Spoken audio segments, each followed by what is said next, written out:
رمضان.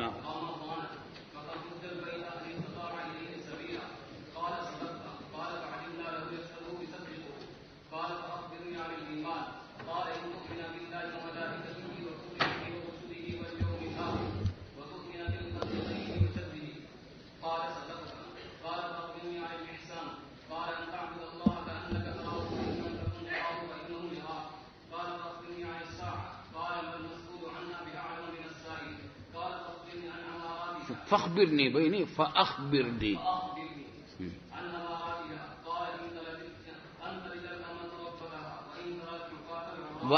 وأنطر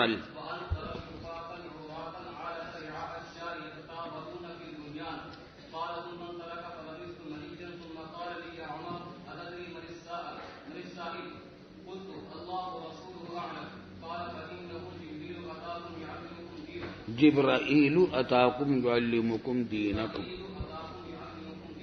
جی قدر اور قدر کے بارے میں آپ نے مطالعہ کر لیا، مسئلہ تقدیر کا اچھی طرح سمجھ میں آ گیا. کیوں بھائی؟ کوئی اشکال تو باقی نہیں رہا، تقدیر کے مسئلے اطمینان ہو گیا، کسی کو کچھ پوچھنا تو نہیں ہے. آپ نہیں پوچھیں گے تو پھر ہم پوچھیں گے. ہاں بھائی.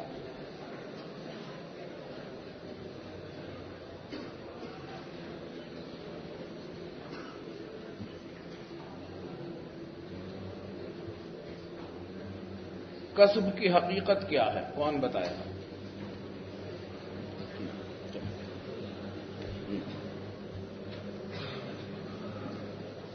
وہ ہاتھ کا مائک کہاں گیا؟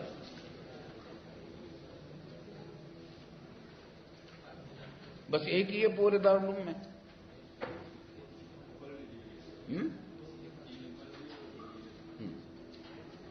جی کسب کی حقیقت کو اپنی قدرت نے جو اللہ تعالیٰ نے انسان کو دیا ہے، ان کو افعال کے وجود میں دخل تو ہے لیکن مؤثر نہیں ہے، کافی نہیں ہے. ان کو کہتے ہیں کسب. اور باقی حقیقت ماہیت کیا ہے اس کی؟ اس کی ماہیت کیا ہے؟ ان کی حقیقت اصل حقیقت کو کسی کو معلوم نہیں ہے، کیونکہ اللہ تعالیٰ نے ان کو پوشیدہ رکھا ہے. یہ بنیادی نقطہ ہے، یاد رکھنے کا ہے. 3 بنیادی نقطے بتائے ہیں نا ہم نے تقدیر کے مسئلے میں. پہلا نقطہ کون بتائے گا؟ پہلا نقطہ کون بتائے گا؟ 3 بنیادی نقطے بتائیں کہ 3 نقطے یاد رہیں تو مسئلہ تقدیر کا آسان حل ہے. ہاں بتائیے.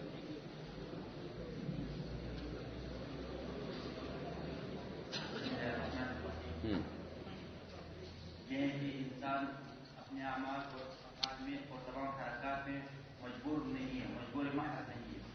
اگر انسان مجبور محض مانا جائے تو پھر صورت میں حرکت اختیاریہ اور راشا میں کوئی فرق نہیں ہوگا.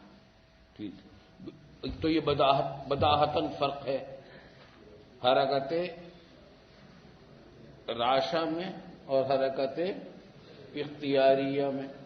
تو معلوم ہوا کہ انسان مجبور محض نہیں. اگر مجبور محض ہوتا تو اس کی حرکات راشے کی طرح ہوتی غیر اختیاری. تو یہ بالکل بدیہی بات ہے کہ انسان اپنے افعال میں مجبور محض نہیں ہے. دوسرا نقطہ کون بتائے گا؟ آپ بتاؤ. 13 نمبر. جی. انسان جو ہے قادر مطلق نہیں ہے، کیونکہ اگر اس طرح ہوتا تو بہت سارے انسان کے خواہشات ہیں وہ پورے نہیں ہوتے. پھر کہیے ذرا دوبارہ. انسان جو ہے وہ قادر مطلق نہیں ہے. اگر انسان قادر مطلق ہوتا تو اس کے جتنے بھی خواہشات دل میں آتے وہ پورا کر سکتا. لیکن ہم دیکھتے ہیں دن روز کا مشاہدہ ہے کہ بہت سارے خواہشات انسان اس کے کرنے کی کوشش کر لیتے ہیں لیکن پھر بھی پورے نہیں. اور کوئی وجہ بتائے گا اس کی وضاحت سے؟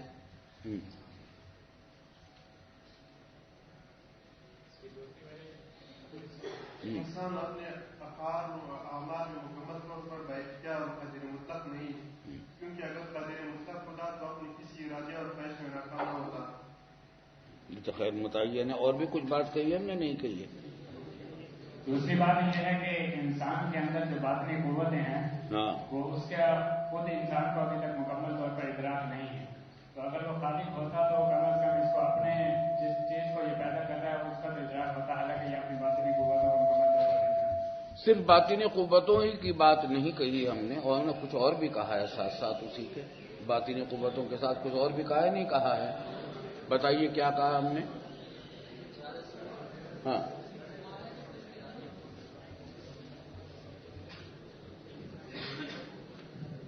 بسم الله الرحمن الرحيم.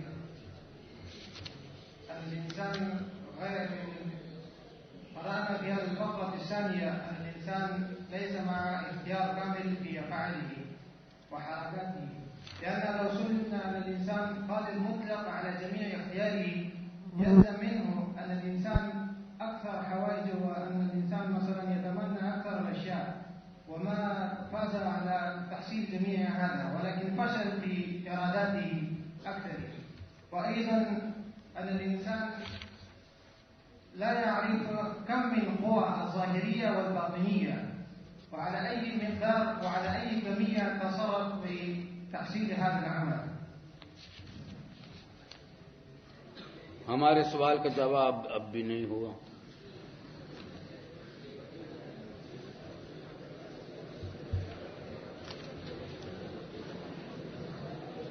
پوری طرح بات نہیں ہوئی، آدھی بات تو آ گئی۔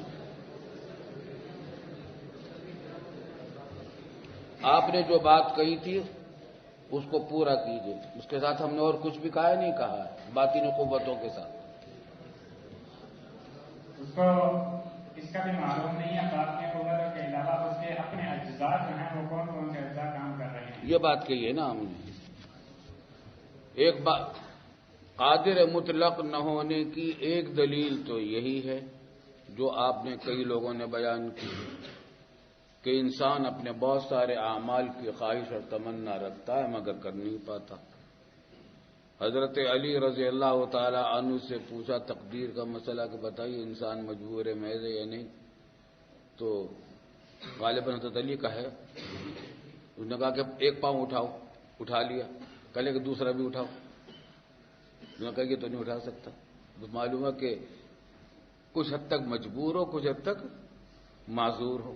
خیر، تو ایک بات تو وہی ہے جو کئی نے کہی ہے۔ دوسری بات ہم نے تفصیل سے کہی ہے، اور وہ یہ کہ ہم جو کچھ ہاتھ کو حرکت دے رہے ہیں، میں دے رہا ہوں حرکت، مجھے یہی معلوم نہیں کہ اس حرکت کرنے میں میرے جسم کے کون کون سے اعضاء نے حصہ لیا ہے، کون کون سے اجزاء نے حصہ لیا ہے، مجھے معلوم ہے؟ آپ کو معلوم ہے؟ دماغ سے لے کر یہاں تک کتنی چیزوں نے حصہ لیا ہے، دماغ کے اندر جو خلیے ہیں وہ کتنے استعمال ہوئے ہیں، وہاں سے جو رگیں اور پٹھے آئے ہیں کون کون سا پٹھا اس میں استعمال ہوا ہے، کون کون سا جوڑ استعمال ہوا ہے، وہ ان جوڑوں کی کیفیت کیا ہے، یہ بھی جوڑ ہے، یہ بھی جوڑ ہے، یہ بھی جوڑ ہیں، ہمیں تو ان کی حقیقت بھی نہیں معلوم، اور یہ سب استعمال ہوئے ہیں، ان میں سے ایک بھی اگر بند ہو جائے تو ہاتھ حرکت نہیں کر سکتا، اور باطنی قوت بھی ساتھ ساتھ استعمال ہوئی ہے اس کے اندر۔ تو ہمیں تو یہ معلوم نہیں ہے کہ ہمارے جسم کے کون کون سے اعضاء اور کون کون سے حصوں نے ہمارے اس عمل میں کتنا کتنا حصہ لیا ہے، اور باطنی قوتوں نے کتنا کتنا حصہ لیا ہے۔ جب ہمیں یہ معلوم ہی نہیں ہے تو ہم اس حرکت کے خالق کیسے ہو سکتے ہیں؟ آئیے سمجھ میں بات؟ تو یاد نہیں کیا آپ لوگوں نے پوری طرح بات یاد نہیں کی، یہ بات نہیں ہے۔ یہ دوسرا نقطہ ہوا، اور تقریباً یہ بھی بدیہی ہے، انسان کا قادر مطلق نہ ہونا، مجبور محض ہونا بھی بدیہی راشے کی حرکت کو دیکھ کر، اور قادر مطلق نہ ہونا بھی بدیہی۔ بات سمجھ میں آ گئی؟ لام والا کیا نکلا؟ من وجن قادر مجبور مجبور، یہی اہل سنت والجماعت کا عقیدہ ہے۔ یہ تین نقطے ہو گئے، اور اس تیسرے نقطے کے بعد ایک چوتھی بات اور آتی ہے، اور وہ یہ کہ صاحب کسب کی حقیقت کیا ہے، پھر حیثیت کسب ہے کہاں؟ یہاں ہے، یہاں ہے، یہاں ہے، کیا ہے اور کیسا ہے؟ خون ہے، پٹھا ہے، ہڈی ہے، کیا چیز ہے وہ کسب؟ تو صرف اس کا بہت آسان جواب یہ ہے کہ ہمیں نہیں معلوم، آئی سمجھ میں بات؟ ساری پریشانی جو پیش آتی ہے تقدیر کے مسئلے کے سلسلے میں دو وجہ سے پیش آتی ہے۔ ایک تو یہ کہ آدمی تقدیر کے مسئلے کی وجہ سے یوں سمجھنے لگتا ہے کہ انسان مجبور محض ہے، اس کا جواب ہو گیا۔ سارے زیادہ تر اشکالات جو پیش آتے ہیں تقدیر کے مسئلے میں وہ یہ کہ انسان کو مجبور محض سمجھنا پڑتا ہے تقدیر کے مسئلے کی وجہ سے، تو اس کا جواب ہو گیا کہ مجبور محض تو ہو ہی نہیں سکتا، بالکل بدیہی طور پر یہ بات ہے۔ دوسری جو پریشانی پیش آتی ہے وہ اس وجہ سے پیش آتی ہے کہ آدمی کسب کی حقیقت پوچھنا سمجھنا چاہتا ہے وہ ہے کیا، جب مجبوری بھی نہیں ہے، قدرت کاملہ بھی نہیں ہے، بین بین چیز ہے، وہ ہے کیا، کتنی ہے، کیسی ہے؟ تو آسان جواب، ساری پریشانی اس وجہ سے ہوتی ہے۔ اور جب یہ جو پریشانی ختم کر دی ہم نے آپ کی یہ کہہ کر کے لا ادری الیاس نصف الراحہ، جملہ مشہور ہے، یاد سنا ہے کہیں؟ الیاس نصف الراحہ، مایوسی آدھی راحت ہے۔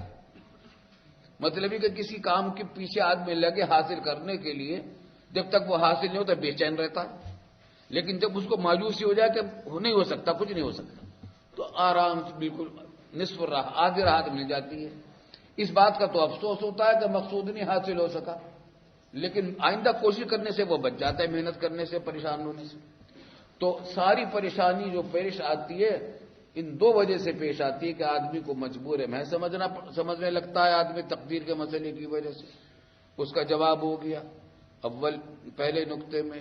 اور دوسری پریشانی اس میں پیش آتی ہے کہ کسب کی حقیقت جاننا چاہتا ہے، جب یہ معلوم ہو گیا کہ معلوم نہیں ہو سکتی لیکن معلوم ہے کہ ہے، یہ تو یقینی بات معلوم ہو گئی۔ تیسرے نقطے میں معلوم ہو گئی نا کہ ایک قسم کی قدرت ہے اور اس کا نام قرآن نے کسب بتایا،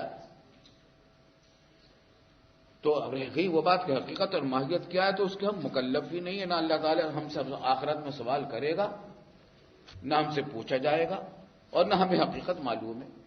البتہ ہم اس بات پر یقین رکھتے ہیں کہ ہم قدرت کسی نہ کسی درجے میں رکھتے ہیں۔ بات سمجھ میں آ گئی؟ اور کچھ بات سمجھ میں آتی ہے؟ اب ایک سوال اور ہم آپ سے کریں گے، اور وہ یہ کہ جب قدرت ہے من وجہ کسی فعل کے وجود میں لانے میں انسان کی، تو یہ شرک نہیں ہو گیا اللہ تعالیٰ کے ساتھ؟ اللہ تعالیٰ کی قدرت میں ہر چیز کا خالق اللہ رب العالمین ہے، اس کے ارادے کے بغیر ذرہ حرکت نہیں کر سکتا، یہ بھی عقیدہ ہے نہیں آتا۔ اور ہم یہاں کہہ رہے ہیں کہ افعال کے وجود میں آنے میں کسب کو بھی دخل ہے۔ جب کسب کے دخل کو مان لیا تو ایک قسم کا آپ شرک کا ارتکاب تو نہیں کر رہے، اس کو سوچ لو۔ سوال ہوتا ہے نہیں ہوتا؟ اس کا جواب کون کون دے گا؟ ہاں 81 نمبر۔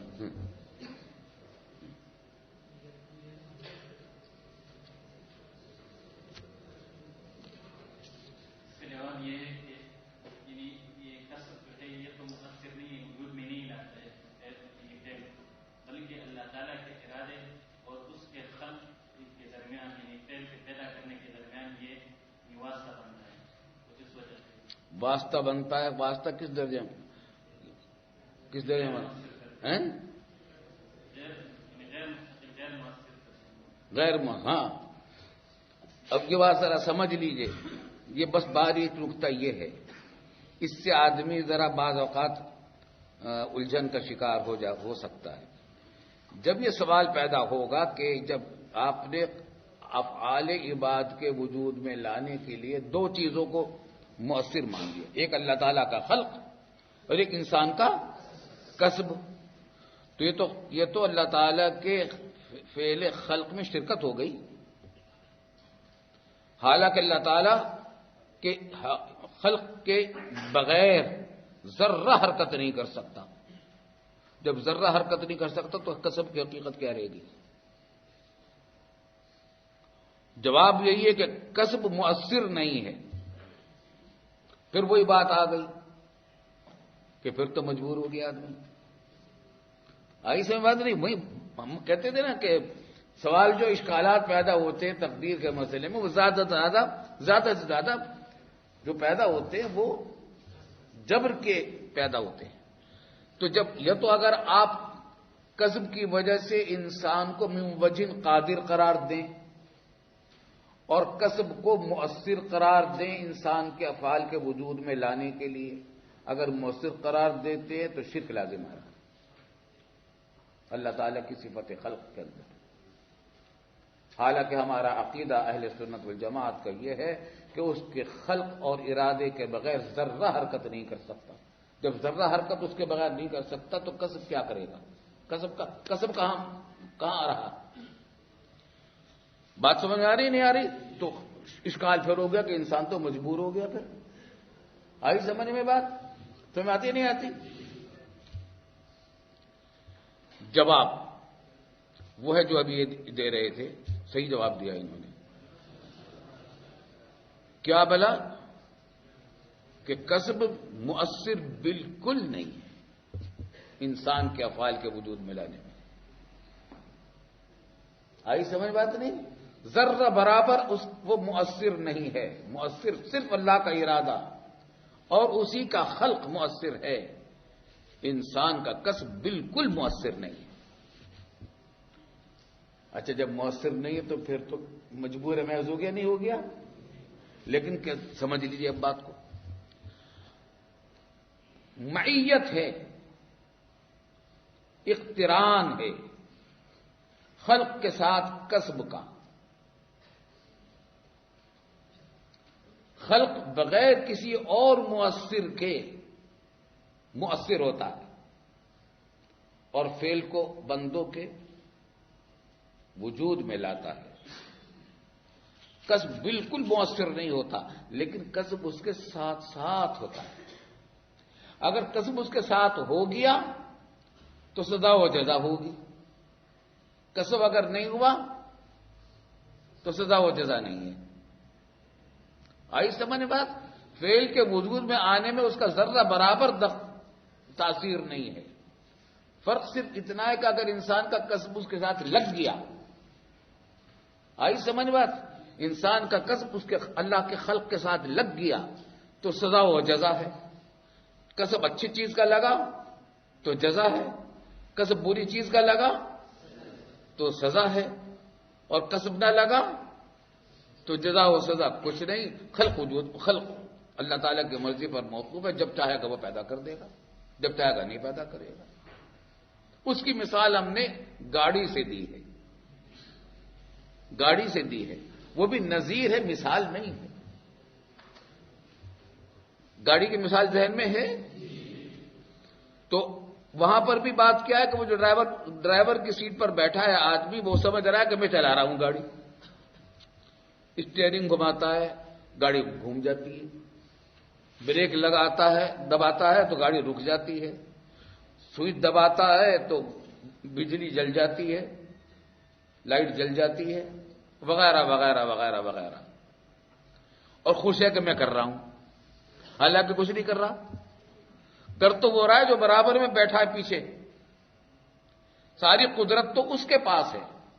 گاڑی کی تمام حرکات کو اس نے اپنے ارادے کے تابع کیا ہوا ہے. وہ چاہے گا تو گاڑی گھومے گی، جس سے آئے گا تو نہیں گھومے گی. اور یہ آدمی کو بٹھا دیا کہ تو تیرا دل خوش ہو جائے گا، چلا رہا ہے. آئی سمجھ میں بات نہیں؟ تاثیر بالکل نہیں ہے. اس نے یہ کمال رکھا ہے خالق نے، اس گاڑی کے بنانے والے نے، کہ اس گاڑی کو اپنے ارادے کے تابع رکھا ہے اور گاڑی کی سیٹ پہ بٹھا دیا مجھے کہ مولوی صاحب آپ چلائیے گاڑی. آئی سمجھ میں بات نہیں؟ اور یہ کہہ دیا، ساتھ ساتھ بتا دیا کہ دیکھو اگر ادھر گھماؤ گے تو چالان ہو جائے گا، گاڑی تیز چلاؤ گے تو چالان ہو جائے گا، غلط راستے پر چلو گے، راؤنڈ سائڈ چلو گے، چالان ہوگا. لیکن میں خود کہہ دیتا ہوں کہ جدھر تم گاڑی کو موڑنا چاہو گے میں موڑ دوں گا. ادھر موڑنا چاہو گے ادھر موڑ دوں گا، ادھر موڑنا چاہو گے ادھر موڑ دوں گا. ذمہ داری تمہاری ہوگی، میری نہیں ہوگی. کروں گا میں ہی سب کچھ، تمہاری کوئی تاثیر نہیں ہوگی. تمہارا معاملہ تو یہ ہے کہ تمہارا جو کسب ہے، جو تمہارا کسب ہوگا اس کے مطابق میں پیدا کر دوں گا اپنی چیزوں کو. آئی سمجھ میں بات؟ ذمہ داری ساری تمہاری ہے. تو انصاف کے خلاف بھی کوئی لازم نہیں آیا، تاثیر میں دخل بھی اور شرک بھی نہیں ہوا، انسان اپنے افعال میں مجبور محض بھی نہیں ہوا، اور سزا و جزا کا جو استحقاق کا جو مستحق بنا وہ اس کے اندر کوئی خلاف انصاف بھی لازم نہیں آیا. اس کی ایک نظیر اور سمجھ لیجیے، ایک طالب علم ہے، بیچارہ نابینا ہے اور لکھنا بھی نہیں جانتا. آئی سمجھ میں بات؟ اور وہ درخواست دیتا ہے کہ صدر صاحب میری معذوری ہے، مجھے اجازت دے دیجیے کہ مجھے کوئی کاتب عنایت فرما دیجیے کہ وہ کاتب میری طرف سے جواب لکھے.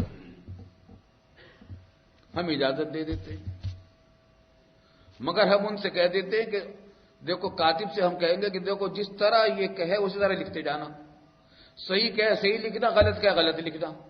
پھر امتحان میں جب نتیجہ نکلے گا اس کی ذمہ داری تم پر نہیں ہوگی، کاتب پر نہیں ہوگی، املا کرنے والے پر ہوگی. آئی سمجھ میں بات نہیں؟ تو وہ کر دیتا ہے. تو اگر وہ سوال کے جوابات اچھے کرواتا ہے تو پہلی پوزیشن مل جاتی ہے، اور ورنہ فیل ہو جاتا ہے. ذمہ داری اس کی نہیں ہے جس نے لکھا ہے، لیکن لکھا اسی نے ہے.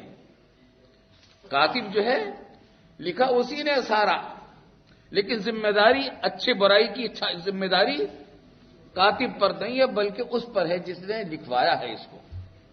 یہ بھی ایک نظیر ہے سمجھانے کے لیے. حاصل وہی بات ہے کہ مؤثر تو صرف اللہ تعالیٰ کا ارادہ اور قدرت ہے، اور اسی کا خلق ہے.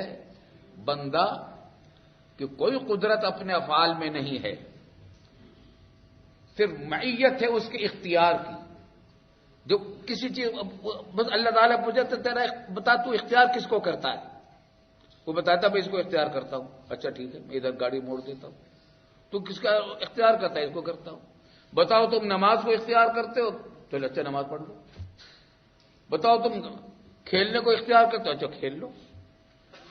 تو اختیار کے مطابق اللہ رب العالمین بسا اوقات پیدا کرتا ہے، بسا اوقات نہیں پیدا کرتا. پیدا کر دیتا ہے تو سزا و جزا کا مستحق بن جاتا ہے انسان، لیکن اس وجہ سے نہیں کہ اس کا کسب مؤثر ہوا ہے، بلکہ اس وجہ سے کہ اس کا کسب خلق کے ساتھ مل گیا ہے. آئی سمجھ بات نہیں؟ اقتران ہے، معیت ہے، تاثیر نہیں ہے. اچھا یہ بات بھی سمجھ میں آ گئی؟ یہ بہت زیادہ باریک نقطہ ہے. اس کو اگر یاد رہے، یہ یاد رکھا جائے تو وہ اشکال بھی ختم ہو جاتا ہے کہ سب انسان تو مجبور محض ہو گیا یا شرک لازم آ گیا. آئی سمجھ میں بات؟ سمجھ میں آتی ہے بات نہیں؟ بس اب بات ختم ہو گئی. کسی کو اور کچھ پوچھنا تو نہیں ہے؟ الحمدللہ حضرت حاجی امداد اللہ صاحب مہاجر مکی رحمۃ اللہ علیہ کا ہم نے قول سنایا تھا نا آپ کو. الحمدللہ یہ مسئلہ، تینوں مسائل ایسے ہی ہیں کہ ان کے سلسلے میں داخل ہونے والوں کو ان تین مسائل میں کسی قسم کا اشکال باقی نہیں، دل اطمینان ہو جاتا ہے. ایک یہ مسئلہ تقدیر کا، اور ایک مسئلہ مشاجرات صحابہ کا، اور ایک تقلید شخصی کا. الحمدللہ. ہاں گاڑی والے مسئلے میں تعالیٰ تبارک و تعالیٰ نے جو بندے کو اختیار کیا ہے، دونوں میں ایک فرق یہ بھی ہے کہ گاڑی والے مسئلے میں ڈرائیور جو کسی بھی طرف سے رخ کرتا ہے یعنی گاڑی چلاتا ہے، ٹریفک کے قوانین کی پاسداری نہیں کرتا ہے، تو اس کے اختیار کرنے میں جو خالق وہ ہے گاڑی ہے اس کا بالکل دخل نہیں ہوتا ہے. لیکن بندہ جب کسی چیز کو اختیار کرتا ہے تو اس اختیار کرنے میں بھی اللہ تعالیٰ کے جو ہے نا اس خلق کا اثر بہت وہ ہوتا ہے. نہیں، آپ نے مثال سمجھی ہی نہیں، مثال ہی نہیں سمجھی. یہ صحیح کہہ رہے ہیں؟ غلط کہہ رہے ہیں. کون کہتا ہے کہ گاڑی بنانے والے کے اختیار کا کوئی دخل نہیں ہے گاڑی چلانے میں؟ ہم نے تو مثال ہی اس بات کی دی ہے کہ سارا اختیار گاڑی بنانے والے کا ہے. اس نے گاڑی کی تمام حرکات کو اپنے ارادے کے تابع کر رکھا ہے، اور گاڑی کو میں ایسی صنعت رکھی ہے کہ جب تک یہ ارادہ نہیں کرے گا ڈرائیور کی کسی منشا کے مطابق گاڑی عمل نہیں کرے گی. گاڑی جب ڈرائیور کسی چیز کا ارادہ اختیار کرے گا ادھر موڑنے کو تو گاڑی موڑ دے گا کون؟ مالک، جس نے اس کو بنایا ہے. یہ نہیں موڑے گا ڈرائیور. سمجھے گا ڈرائیور یہی کہ میں موڑ رہا ہوں. آئی سمجھ بات نہیں؟ اب آئی سمجھ میں نہیں؟ آپ نے مثال کو الٹا سمجھ لیا. ہم نے مثال میں یہ نہیں کہا کہ ساری کی ساری حرکتیں ڈرائیور کرتا ہے اور مالک گاڑی بیچارہ بیٹھا ہوا یوں آرام کر رہا ہے. نہیں، سارے کام مالک کرتا ہے. گاڑی کو موڑتا بھی وہی ہے، لائٹ کو وہی چلاتا ہے، گاڑی کو روکتا بھی وہی، اسٹارٹ بھی وہی کرتا ہے. ڈرائیور کو تو نمونے کے طور پر بٹھا رکھا ہے امتحان کے لیے، امتحان لینے کے لیے ڈرائیور کا، کہ تو گاڑی کو قاعدے کے مطابق ہماری منشا کے مطابق چلائے گا، چلانے کو اختیار کرے گا یا ہماری نافرمانی کو اختیار کرے گا، قانون کی پابندی کو اختیار کرے گا یا قانون کی خلاف ورزی کو اختیار کرے گا. اس امتحان لینے کے لیے گاڑی پہ مجھے ڈرائیور کی سیٹ پر بٹھا دیا ہے اور مجھ سے کہہ دیا کہ اگرچہ تاثیر تمہاری بالکل نہیں ہوگی، کروں گا سارے کام میں، البتہ میں نے اس گاڑی کو اس طریقے سے بنایا گا اگر تم اختیار کرو گے اچھا تو صحیح طریقے سے گاڑی چلے گی، اختیار کرو گے برا تو گاڑی اس طریقے سے چلے گی، مگر تمہارے چلانے سے نہیں چلے گی، چلانے سے میرے چلانے سے چلے گی. تمہارے کسب میں، تمہارے اختیار میں کوئی تاثیر نہیں ہے، لیکن تمہارا کسب کہ تمہارے کسب کے ساتھ ہمارا خلق شامل ہو جائے گا. سمجھ آ رہی ہے بات؟ الحمدللہ یہ مسئلہ بالکل اس طریقے سے مبرہن ہو جاتا ہے. اب آگے چلیے قرآن سے. ہاں بھائی،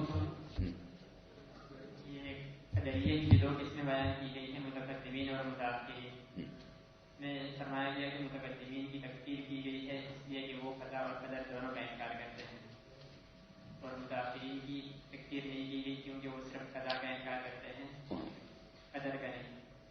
سوال یہ ہے کہ قدر کے انکار کرنے سے اللہ تعالیٰ کے علم ازلی کی نفی لازم آتی ہے اور قضا کا انکار کرنے سے اللہ تعالیٰ کی صفت خلق کی نفی لازم آتی ہے. نفی نہیں، صرف لازم آتا ہے. ہاں، اللہ تعالیٰ کی صفت خلق کا انکار لازم آتا ہے. انکار نہیں. بندوں کے افعال کے خلق کی نفی ہوتی ہے، مطلق خلق کی نفی نہیں ہوتی، صفت خلق کی. سوال یہ ہے کہ اس نے فرمایا یہ تکفیر میں کہ ایمان کے لیے تو تمام ضروریات دین کو ماننا ضروری ہے، لیکن کافر بننے میں تمہارا آپ کا سوال سمجھ گیا. سوال یہ ہے کہ متاخرین کی تکفیر کیوں نہیں کی گئی، یہ کہنا چاہ رہے ہیں نا. ہم نے یہ نہیں کہا کہ تکفیر نہیں کی گئی، لکھا ہے ہم نے نہیں کہا کہ تکفیر نہیں کی گئی. ہم نے یہ کہا کہ متقدمین کی تکفیر پر پوری امت کا اتفاق ہے، اور اسی وجہ سے معبد الجہنی کو چونکہ متقدمین میں سے تھا، زندقے کی بنا پر حجاج بن یوسف نے قتل کیا تھا. رہ گئی یہ بات کہ متاخرین کی تکفیر کی جائے گی یا نہیں کی جائے گی، ایک الگ مسئلہ ہے، اور اس میں ہم نہیں کہہ سکتے کہ اس میں کس حد تک اس کو کن لوگوں نے اس کو کافر کہا، کن لوگوں نے ان کو کافر نہیں کہا. اس میں دو رائے بھی ہو سکتی ہے، کافر ہونے کی رائے بھی ہو سکتی ہے، نہ کافر نہ ہونے کی رائے بھی ہو سکتی ہے. کیونکہ وجہ اس کی ہے کہ ضروریات دین کا انکار جب آدمی کوئی کرتا ہے اور اس کے ساتھ ساتھ وہ تعویل بھی کرتا ہو کچھ، تو تعویل المؤول لا یکفر کی وجہ سے ہو سکتا ہے کہ وہ تکفیر سے بچ جاتے ہوں. یہ ایک الگ مسئلہ ہے، اس کے اندر ہم اس بحث میں گئے نہیں کہ متاخرین کافر ہیں یا نہیں ہیں. ہم نے کہا کہ متقدمین کے کفر پر اتفاق ہے. آئی سمجھ میں بات؟ البتہ ایک مزیدار بات قدریہ نے یہ کہی ہے. ہم نے کہا کہ تکفیر پر دلیل کیا ہے؟ متقدمین کی تکفیر پر دلیل خود رسول اللہ صلی اللہ علیہ وسلم کی حدیث سے، ابو داؤد کی روایت ہے کہ القدریۃ مجوس هذه الامہ، یہ پوری طرح صادق آتی متقدمین پر، کیونکہ تقدیر کہ وہ منکر ہے، اور وہ کہتے ہیں کہ افعال عباد چونکہ اچھے بھی ہوتے ہیں برے بھی ہوتے ہیں، اگر افعال عباد کا خالق اللہ کو مانا جائے گا تو کیا ہوگا؟ اللہ کو خالق الشر ماننا پڑے گا، اور خلق الشر شر ہے، تو شر کی نسبت اللہ کی طرف لازم آئے کہ توبہ توبہ ہم اس سے بچتے ہیں. اس بات کا ہم یہ کہتے ہیں کہ بندوں کے افعال کا خالق اللہ تعالیٰ ہے ہی نہیں. آئی سمجھ بات؟ تو کیا مطلب ہے کہ اللہ تعالیٰ صرف خالق خیر ہے، خالق شر نہیں؟ یہ عقیدہ مجوسیوں والا ہے کہ وہ دو خالقوں کو مانتے تھے، خالق خیر کہتے تھے یزداں کو، اور خالق شر کہتے تھے اہرمن کو، شیطان کو۔ وہ کہتے تھے کہ خالق خیر الگ ہے، خالق شر الگ ہے۔ تو دو خالقوں کے قائل تھے، دو طرح کے خالقوں کے قائل تھے۔ اسی طریقے سے یہ قدریہ جو ہیں خلق افعال کی نفی کرنے کی وجہ سے ان کے مشابہ ہو گئے۔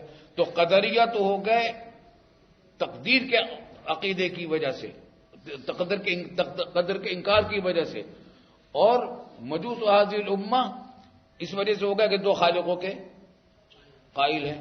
تو یہ حدیث پوری طرح صادق آتی ہے متاخرین کے اوپر کہ وہ قدریہ بھی ہیں اور منکرین خلق افعال عباد بھی ہیں۔ متاخرین پر یہ حدیث پوری طرح صادق نہیں آتی کیونکہ وہ قدریہ ہیں ہی نہیں۔ متاخرین جو ہیں وہ تو قدر کا انکار نہیں کرتے، قضا کا انکار کرتے ہیں۔ بات سمجھ میں آتی نہیں آتی؟ ایک مزیدار بات متقدمین نے کہی، اور وہ یہ متقدمین نے کہ یہ حدیث تو ہمارے اوپر حجت ہی نہیں بنتی، القدریہ تو مجوس هذه الامہ، کیونکہ قدریہ تو تم ہم تھوڑے،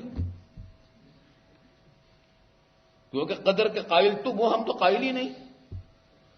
بات سمجھ میں نہیں آ رہی؟ تو قدر کے قائل تو تم ہو، ہم تو قدر کے قائل ہی نہیں ہیں، تو قدریہ تو تم ہو، ہم نہیں ہیں۔ آئی سمجھ بات نہیں؟ تو کیا جب یہ بھی کہیں لکھا ہے ہم نے؟ جس میں نہیں لکھا ہے نہیں لکھا؟ اچھا خیر، نہیں لکھا تو حاشے پہ لکھ دینا۔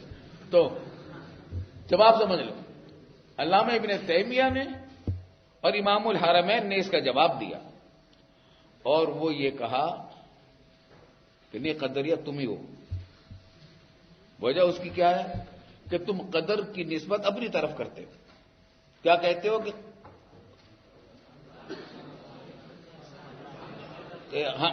ہم کیا کرتے ہیں؟ ہم اللہ تعالیٰ کو علم نہیں تو ہوتا، ہمیں پہلے علم ہوتا ہے، پہلے عمل ہم کرتے ہیں، اس کے بعد پھر اللہ تعالیٰ کو وہ علم آتا ہے۔ تو قدر کی نسبت تم اپنی طرف کرتے ہو۔ جب تم قدر کی نسبت اپنی طرف کرتے ہو تو قدریہ تو تم ہو گئے۔ آدمی کی طرف نسبت کسی چیز کی، جو شخص مدعی ہو کسی چیز کا، تو اس چیز کی نسبت اس کی طرف کرنا زیادہ بہتر ہے یا جو اس کی نفی کرتا ہے اس کی طرف زیادہ بہتر ہے؟ ظاہر ہے کہ جو اس بات کرتا ہے تو اپنی طرف نسبت کر رہا ہے، دوسروں کی طرف نسبت کرنے کی بجائے اپنی طرف نسبت کر رہا ہے، تو قدری تو وہ ہوا۔ آئی سمجھ میں بات نہیں ہے؟ اور کچھ چلے آگے؟ ہاں بھائی، اور ارادہ و عزم کے مابین فرق واضح کیجیے۔ جی، قصد اور ارادہ و عزم کے مابین فرق کیا ہے؟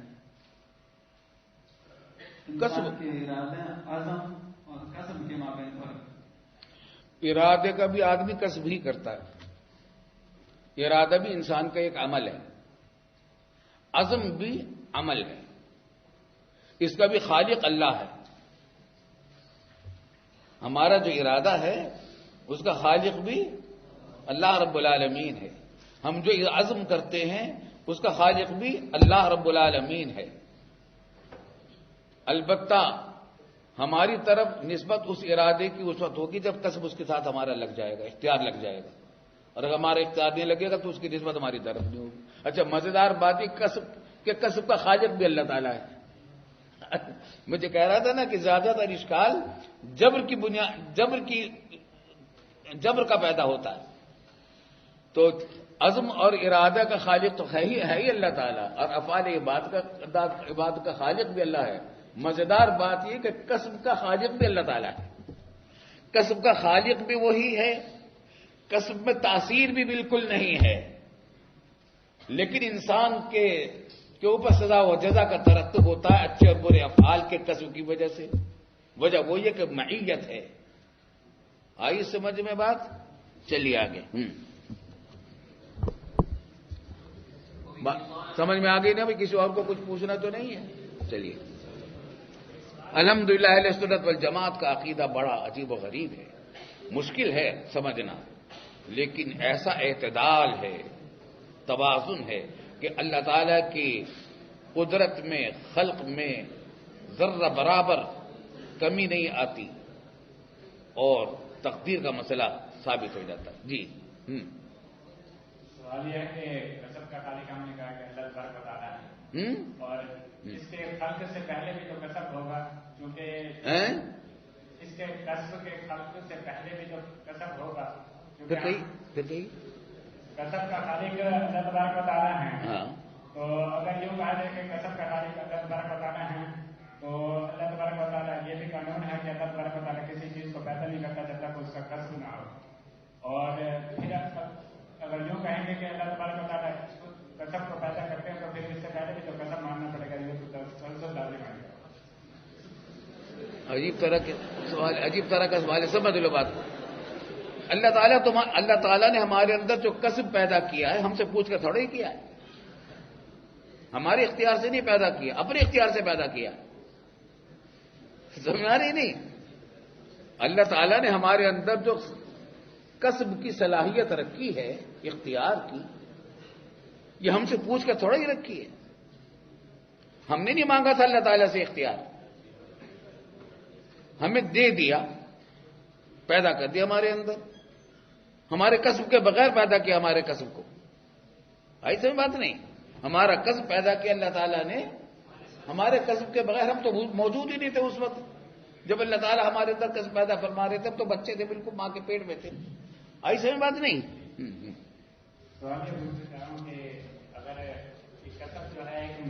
کسب نہیں، کسب ہاں، یہ ہر فعل کے وقت اللہ تبارک و تعالیٰ علیحدہ سے پیدا کرتے ہیں؟ نہیں، ہر کسب کا الگ سے نہیں، بلکہ بس کسب کی ایک صفت پیدا کر دی ہے، اب اس کے اختیار کو، اس کا استعمال کرنا ہے۔ آگے تحقیق کرنا چاہتے ہو تو یہ وہی بات ہے کہ یہ سمجھنا چاہتے ہو کہ کسب کی حقیقت کیا ہے، وہ نہیں معلوم ہوگی، یاد رکھو کتنا بھی پوچھ لے تو۔ چلو آگے۔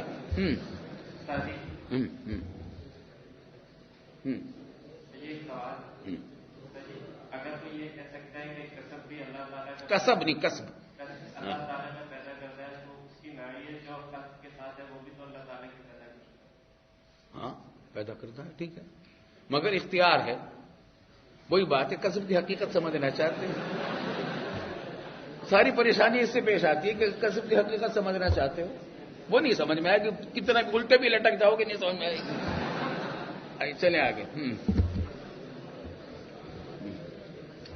اچھا بھائی چلو آگے۔ صفحہ نمبر 200 لکھا ہے، صفحہ نمبر 230 حضرت مسلم نے لکھا ہے، یہ کسب خواہش فعل اور خلق فعل کے درمیان ایک گناہ قدرت غیر مستقلہ ہے، خواہش فعل اور ارادے میں فرق ہے۔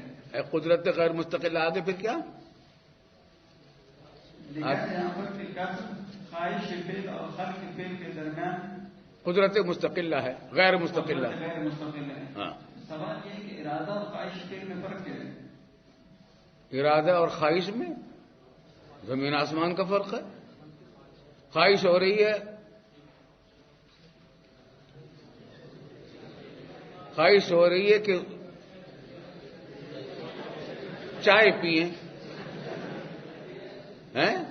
مگر ارادہ بھی کر لیا چائے پینے کا اسی وقت آپ نے، بس۔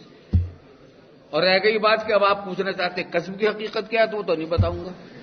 چلو آگے، آگے چلو بھائی پڑھو۔ عبارت ہو چکی ہے، یہ تو مسئلہ بتا دیا عبداللہ ابن عمر نے کہ قدریہ کا مذہب الگ ہے، میرا مذہب الگ ہے، اور جب تک وہ ایمان بالقدر نہیں لائیں گے ان کی کوئی عبادت قبول نہیں ہوگی۔ آگے پھر دلیل کے طور پر حدیث نقل کی کہ مجھ کو حدیث سنائی محمد عمر بن الخطاب رضی اللہ تعالی عنہ نے کہیں قال بینما نحن عند رسول اللہ صلی اللہ علیہ وسلم ذات یوم، ما کافہ ہے کہ اس دوران کے ہم رسول اللہ صلی اللہ علیہ وسلم کے پاس تھے ایک دن، ذات یومن، یومن نہیں کہا، ذات یومن اور یومن میں فرق ہے۔ یوم کا لفظ تو نہار کے لیے بھی بولا جاتا ہے، صرف نہار کے لیے، اور نہار اور لیل و نہار کے مجموعے پر بھی یوم کا لفظ استعمال ہوتا ہے. بھائی تمہاری کیا عمر ہے؟ 5 دن. 5 دن کا کیا؟ 5 مہینے. 5 مہینے کا یہ فلاں کام کتنے دن کو میں 5 دن کا ہوا ہے. 5 دن میں کیا داخل ہے؟ رات بھی داخل ہے. لیکن جب یہ بتانا مقصود ہو کہ یہ عمل دن ہی میں ہوا تھا، رات میں نہیں ہوا تھا، تو اس وقت تاکید کے لیے مزید وضاحت کے لیے لفظ ذات بڑھا دیتے ہیں. اسی طریقے سے ذات لیلتن ہے.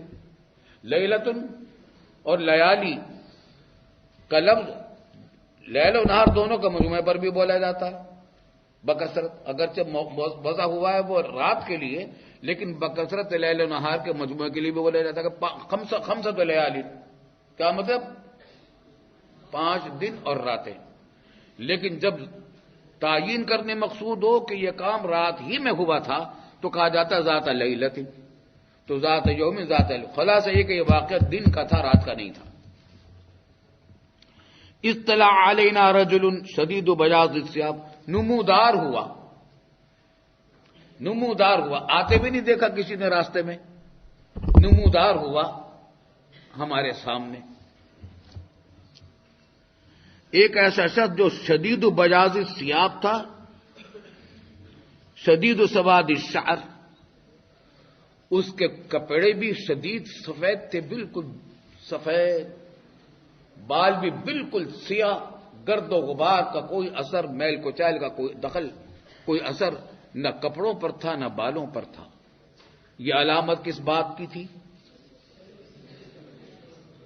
کیا مطلب؟ چنانچہ وہ کہہ رہے کہ لا یرا علیہ اثر السفر، اس کے اوپر سفر کی کوئی علامت ظاہر نہیں ہو رہی تھی، کیونکہ اس زمانے میں جب سفر کر کے کوئی آدمی آتا تھا تو اس کے کپڑوں پر گرد و غبار ہوتا تھا، بالوں پر گرد و غبار ہوتا تھا.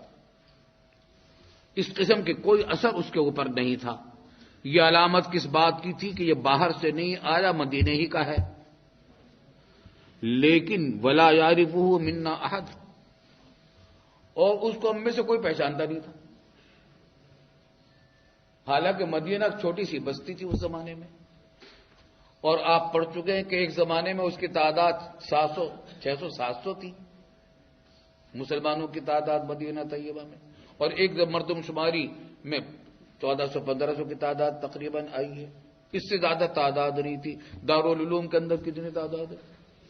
ماشاءاللہ 5000 کے قریب آدمی، 4000 کے قریب آدمی آ رہے تھے سب ملا کر.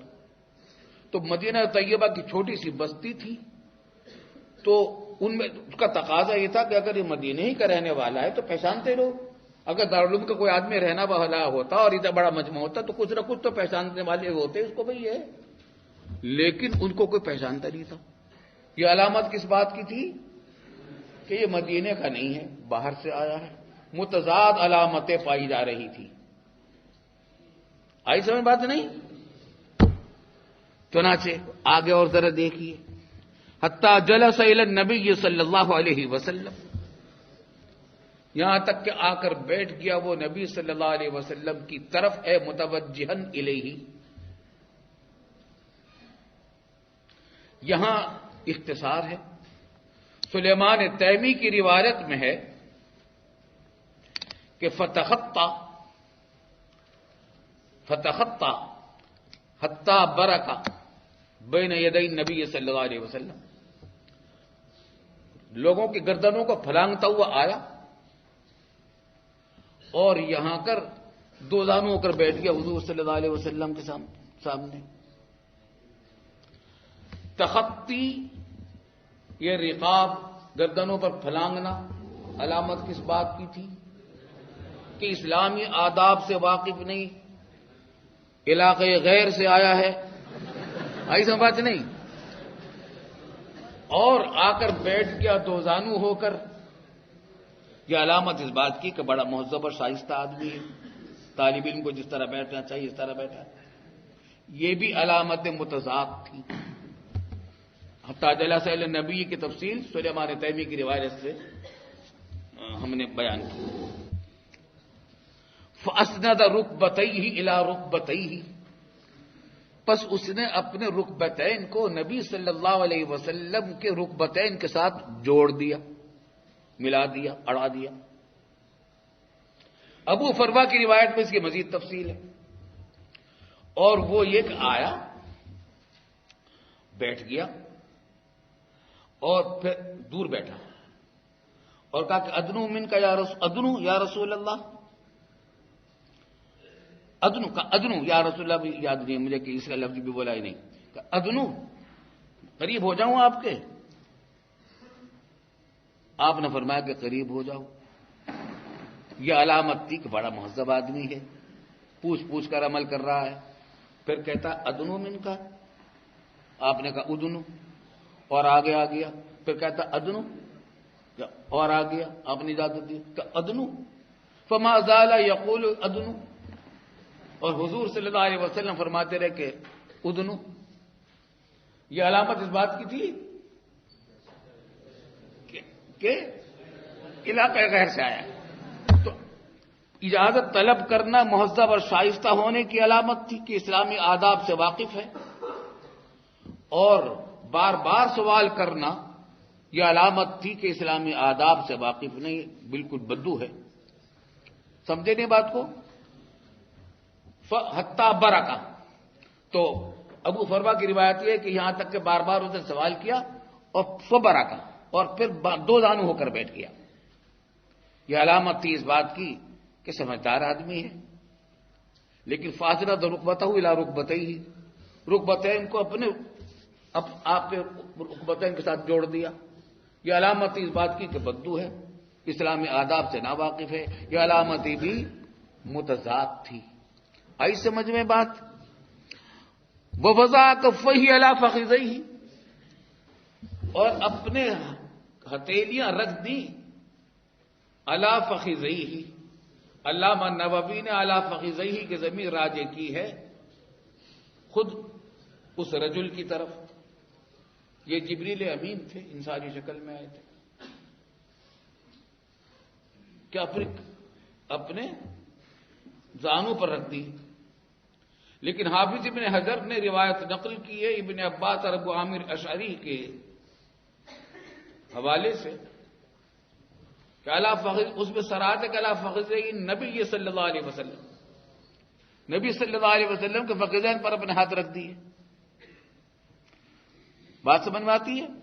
پھر صحیح ابن خزیمہ میں روایت آتی ہے سلیمان تیمی کی، اور اس میں دونوں باتیں ہیں کہ شروع میں رکھے ہاتھ اپنے فخذین پر، پھر بعد میں رکھ دیے رسول اللہ صلی اللہ علیہ وسلم کے فخذین پر۔ اپنے فخذین پر رکھا تو علامت تھی کہ اسلامی آداب سے واقف ہے، مہذب اور شائستہ ہے، اور رسول اللہ صلی اللہ علیہ وسلم کے فخذین پر رکھ دی علامت تھی کہ بدو ہے، بد تہذیب ہے۔ یہ ساری متضاد علامتوں کا ظہور ہوا۔ آئی سمجھ میں بات؟ وقال یا محمد، یا محمد کہہ کر خطاب کیا۔ یہ علامت تھی اس بات کی کہ اسلامی آداب سے واقف نہیں، لیکن ابو فروا کی روایت ہے کہ اس نے آ کر سب سے پہلے سلام کیا تھا۔ سلام کرنا علامت اس بات کی کہ اسلامی آداب سے واقف تھا۔ اتنی ساری متضاد علامتیں اپنے اندر جمع کی حضرت جبریل امین علیہ السلام نے۔ پیش نظر یہ تھا کہ جتنے حاضرین ہیں پوری طرح متوجہ ہو جائیں، حیرت میں ڈوب جائیں اور ان کی ایک ایک حرکت کو دیکھیں، کیونکہ رسول اللہ صلی اللہ علیہ وسلم سے کے ساتھ جو سوال جواب ہونے والے تھے 3، اس میں پورے دین کا خلاصہ آ رہا تھا۔ 23 سال میں رسول اللہ صلی اللہ علیہ وسلم نے اسلام کی جو تعلیمات امت کو دی تھی، ان کا خلاصہ اور لب لباب ان سوالوں میں آیا۔ یہ بالکل آخر حیات میں کا یہ واقعہ جبریل امین کی آمد کا۔ تو پیش نظر یہ تھا کہ حاضرین پوری توجہ سے ہر بات کو، ایک ایک لفظ کو سنیں اس مکالمے کے اندر جو مکالمہ ہونے والا ہے۔ اخبرنی عن الاسلام، آگے پھر وہی باتیں ہیں جو آپ بخاری شریف میں پڑھ چکے ہیں، کوئی نئی بات اس میں نہیں، کچھ باتیں آئیں گی تو ہم بتاتے ہیں انشاءاللہ۔